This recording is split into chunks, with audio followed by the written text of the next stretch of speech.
Hello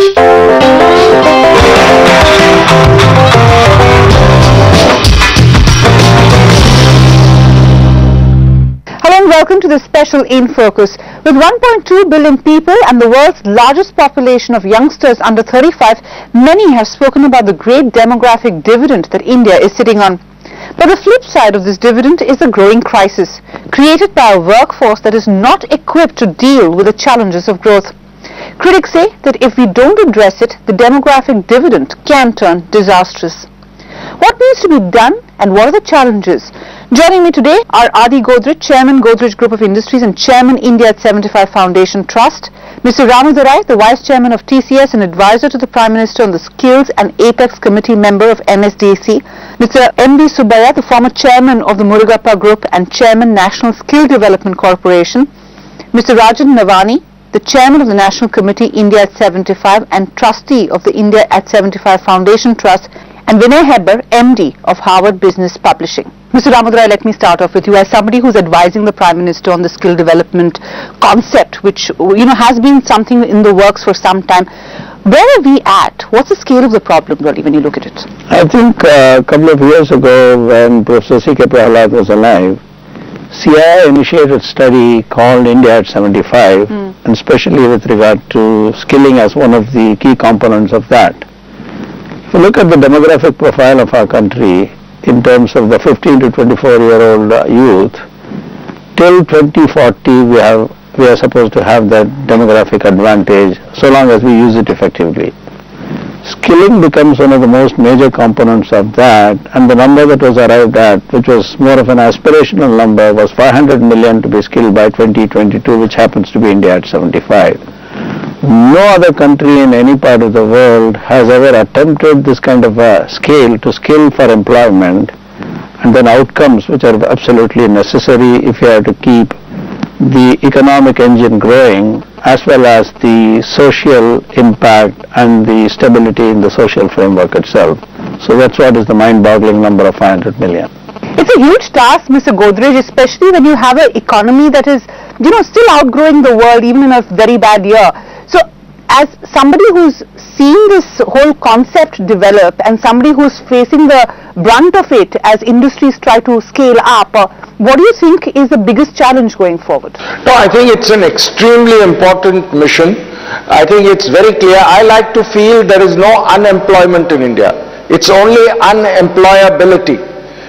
There is a need for well-trained, well-skilled, well-educated people in this country. Many corporations find it difficult to fill the vacancies they have, even in blue-collar vacancies. And at the same time, there are many unemployed because they don't have adequate skills. Marrying the two together to see that the young population is skilled, is trained, is educated, to my mind is extremely important. And if we can do this well, to my mind it will add a percentage point or more to our GDP growth, other things being equal.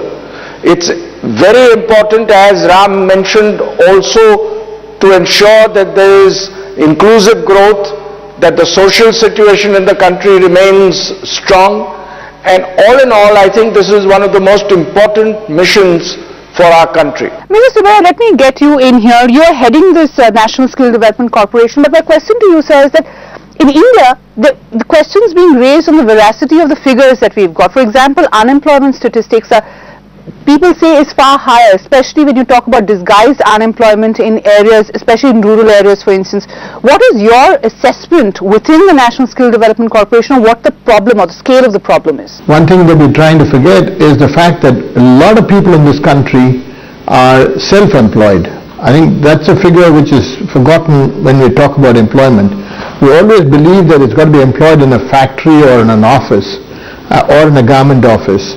But then the majority of people in this country are self-employed people. They don't work for a company.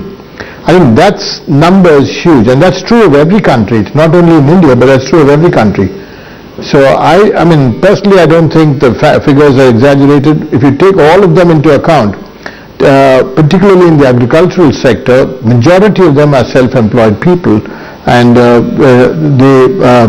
farmers go and help each other, but then they all are self-employed. So that's being the case, I don't think the numbers are very exaggerated. And also you got to take into account this 500 million includes a lot of retraining.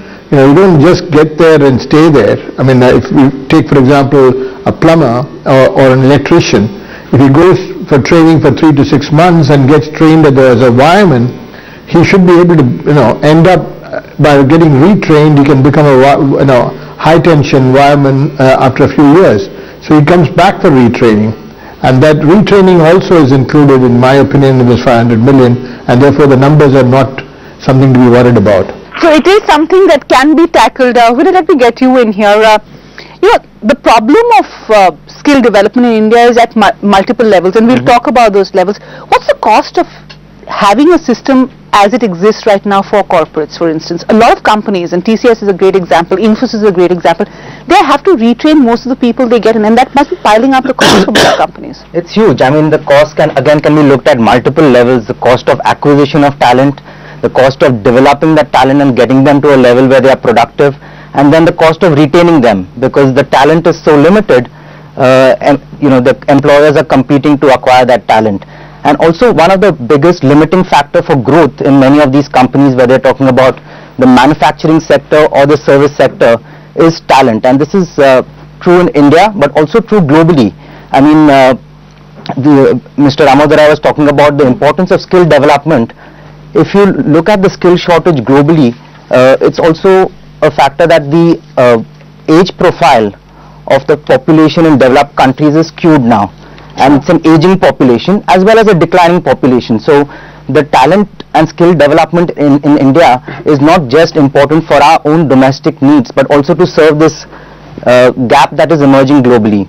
Rajan, we are also possibly looking at the flip side of the demographic dividend if we don't skill up. What would probably happen is increasing unemployment, frustration, because you have an economy, and it's a paradox of India. You have 1.2 billion people, but 25%, only 25% of our engineers apparently are employable according to NASSCOM, which is a scary figure. No, absolutely, and I think that was really where the genesis of the entire 500 million skilled workforce came about, is that, and it was very interesting the way this was done. It was like on one side we said, if we really looked at when India turned 60 in 15 years, from 97 to 1992 to 2007, we had made tremendous progress as a country, and we said in the next 15 years, if we are as a country to achieve global leadership, really what is it that we need to be doing? We cannot achieve it through knowledge, capital and IP generation in that short period, but if we are able to skill our manpower, and as Vinay rightly said, not only will we create an ecosystem in India that can enable business and economic growth to happen, but also cater to the global shortfall. And interestingly, we took that same example and went grassroots. We reached out to thousands of people, whether it was farmers, housewives, fisherwomen, students, and said, really, what is that aspiration that unites India today or connects people, like the need for freedom connected people in the 40s, and 30s. And interestingly, what came out was the need for a better livelihood for themselves and for the next generation. What better way to enhance livelihood than to empower a person with a skill? Mr. Subbiah, that's a very interesting point Rajan raises, Mr. Subbiah. So is the learning that a bottom-up approach is what is going to work when you talk about skilling, and not a top-down approach necessarily, because a lot of people also realize that progress can happen only with better jobs or better skill sets. Is that what you're picking up from the ground? No, I think both are true. I mean, you've got to look at it from both sides, not only from bottom-up but also from the top-down in some cases. But if you look at the majority of people, you need to look at it from bottom-up, because that's what this country needs immediately. Just take domestic workers. Because of the supply-demand situation, we have never looked at it as a skill in this country. What you require is 10 million domestic service people every year in this country. And if you look at that, you can have 6 different levels of domestic people, starting off with just a person who comes to clean the house or wipe the furniture clean, to a person who is a cook or an elder care or a child care. There are several levels to which you can train them. So all that has been neglected all these years, because supply is plenty and you can go and pick them up in your village, come back and make them work. Today it's not true. So you've got to skill them. You take just the other example is, for example, the drivers. With the car productions going up and things like that, you need 2 million drivers, even assuming only 50% of the cars require drivers, and the trucks require 3 drivers per truck.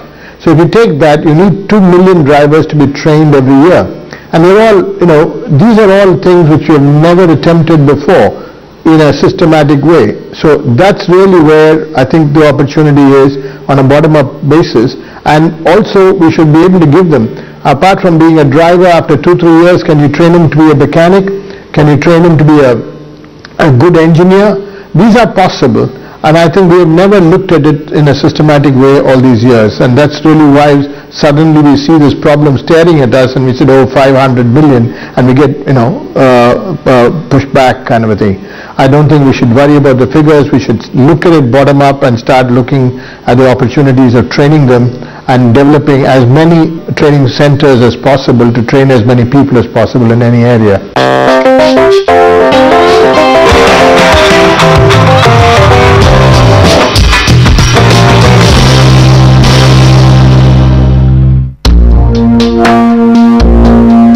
Estimates are that India will need an additional 500 million skilled workers to service its growing economy. And the big challenge is fixing the current gap and ensuring that we correct the system for the future.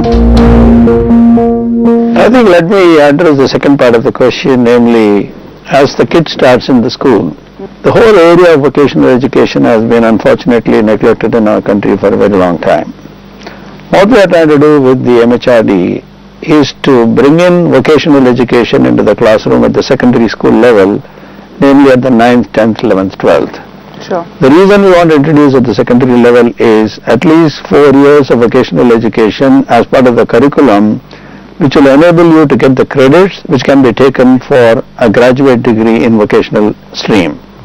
Second thing is equivalence being established where you take those credits and go to the general education if you choose to, so that even at the end of the 12th, you still want to pursue a career in BA, BSc or whatever it is, you have an opportunity to take that. I think this has been done in a lot of countries in the Western world, and India has finally woken up to say that we must introduce it. We are currently running a couple of pilots in the state of Haryana in about 40 schools. We are running in Assam in about 10 schools. And we are trying to start in Karnataka or in West Bengal so that we get the experience of that. We have taken 2 or 3 trades, developed the curriculum, introducing in the classroom, see the impact, but more importantly, take it forward as we go along. The problem which we face are multiple. One is the need for the teachers to be trained to teach, which is a big problem across the space. Second is need to inform the children that vocational education is good, which means advocacy to the students as well as to the parents who think vocational education is not important. So the bigger challenges are in mobilizing and enthusing the kids to say that vocational education is something which we respect and where you can make a career and you can even make a better career with the kind of outcomes, the outputs you produce. Right. So that is the second part of the question. The first part of the question with regard to the existing set of people, let's say in the unorganized sector where I said 93% of the people are there, let's take construction workers as an example. Unless the demand side players, namely the people who engage them, either directly or indirectly through the middlemen, recognize and put in processes to skill the people and pay the necessary wages with the right certification, because they are going to improve the productivity, they are going to bring in the quality, they are bringing to the timeliness, they are not going to change. So what we have done is to bring a number of stakeholders together along with NSDC and then get everybody in the whole ecosystem to accept this and saying that we must mandate projects to use a certain percentage of skilled people and progressively over a period of time take only skilled people. So these are some interventions. Mr. Godrej, let me bring you in here, sir. That's a very pertinent point. Companies who have demand for these skill sets need to develop talent, and we've seen big companies, including Godrej, for instance, do that across levels, be it management, level people or the blue collar. No, as India has grown very well over the last 10 to 15 years, clearly we are seeing a shortage of people with the right skills. Partly it's our system. We haven't had vocational training in this country. Apprenticeship is not practiced across the board. So clearly we have not developed the skills that we ought to have. At the same time, the demand for skilled people is growing tremendously and in all sectors. And therefore, the ability of the country to train, skill and educate well and at the same time improve the programs all the time, as you mentioned, education, have engineers who are employable. But we must remember that however well our training and education system is, the final bit of training and skilling will have to be done in the organizations they join. So it is very important that manufacturing, service organizations do have some in-house final training for people that they recruit.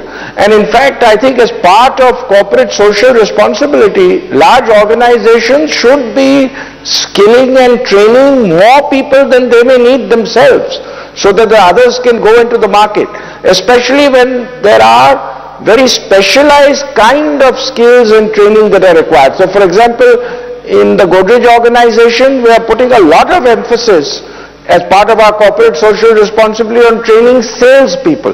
We need a lot of salespeople, but we would like to train many more than we ourselves need so that they can go out there in the market and be employable. Sure.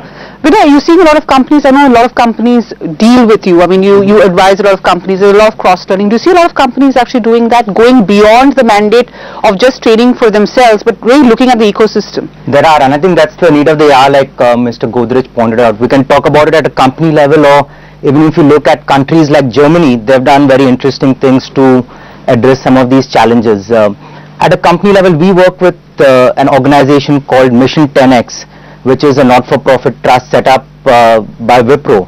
Now, they've recognized the challenge which everyone's talking about, which is the unemployability of engineers coming out of engineering schools in India.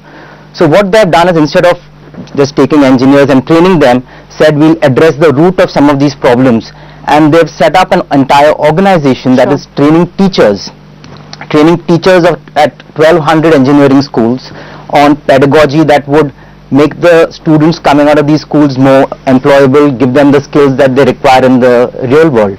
And they've till date trained over 22,000 teachers. And granted, like Mr. Godrej said, some of those students are coming into Wipro, but they're serving a much larger national need. It's beyond, the ecosystem is beyond just skilling the students or the workforce. It's also about training the people who are training them. Absolutely. I think, on the demand side, right, there is also a lot of investment that companies in the manufacturing side, etc., have already done, because the ecosystem hasn't supported certification and training until now. So, even on that side, to actually get them to accept certification that is happening, through the educational changes that are, being proposed through the qualification, matching of qualifications, is a challenge, and organizations like CII and others have actually got groups of companies together to say, you need to accept, so many certified people into your companies, because, even that's a mindset change.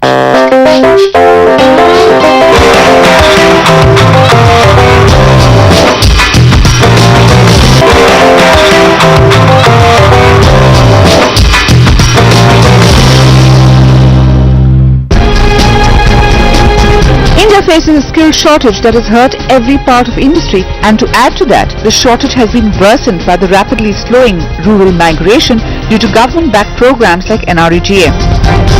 The skills advisor to the Prime Minister, Mr. S. Ramadurai, believes that this means companies will have to do a lot more now.